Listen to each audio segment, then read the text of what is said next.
Hello, I'm Douglas Paszkiewicz, the writer and illustrator of Arsenic Lullaby. I'm going to talk to you a little bit about planning a comic book page.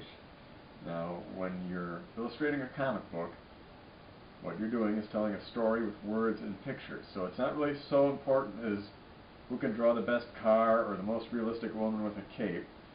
The people who succeed are the ones who can combine the elements of words and pictures together to tell the story. The people who can do that the best are the ones who succeed.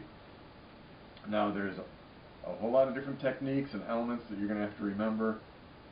Setting a timing, setting mood, panel sizes, there's a lot that goes into it, but for now I'm just going to explain what I think is the most important thing, and that's sucking the reader into the page and leading their eye around the page. What you're dealing with is not one big picture, but 8, 9, 6 smaller pictures that all have to work together. The reader's eye goes from left to right and top to bottom when they're reading the words, so you want the pictures to aid that path of the eye. You want everything working together. If you do that properly, you're going to have a page that sucks people in and gets them to forget that they're reading a story and makes them feel like they're part of it. We've all read comic books that even though they're beautifully drawn, they just don't really hold our attention. This is the best way to hold the reader's attention, is to keep their eye on the path that you want it on. Okay, this page here is a good example. I use some very basic techniques. Now again, left to right, top to bottom is how the words are going to go. That's the way the reader's eye is going to want to go. You don't want to fight that with the pictures, you want to assist it. The eye is like water. It'll follow the path of least resistance. So here we have the words, and then we've got a implied line, all these fellow's shoulders, with the last guy actually pointing into the last panel here. So for the sake of the story, he's pointing onto the lawn, but subliminally he's pointing into the next panel, which is where we want the eye to go.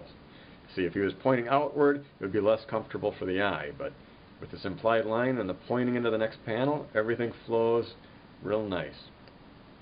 This panel here, we have some implied motion. We know that this guy's getting pushed forward and kind of pulled down just by the posture, the bodies. We know what's going on. This guy is headed that way, so the eye is naturally going to want to follow him into the panel we want it to go, left to right, top to bottom. This one here, just some more implied motion. We know as he's getting pulled in here, we've got the posture of the bodies leaning into the next panel. Words are going that way, people are going that way. Same thing with this panel. He's getting shoved in to the next panel, and that's where the eye wants to go. Everything's flowing along nicely.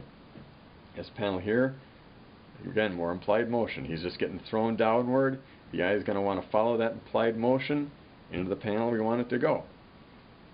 Now, all this motion here is also assisted in setting some timing. Everything is moving along nice and quickly here. Words, everything's working together. We're whipping right through the story. This panel here is sort of the apex of the story. I want there to be tension, a little bit of drama. So I've purposely pulled the camera back. The posture of the characters is less important. He is still sort of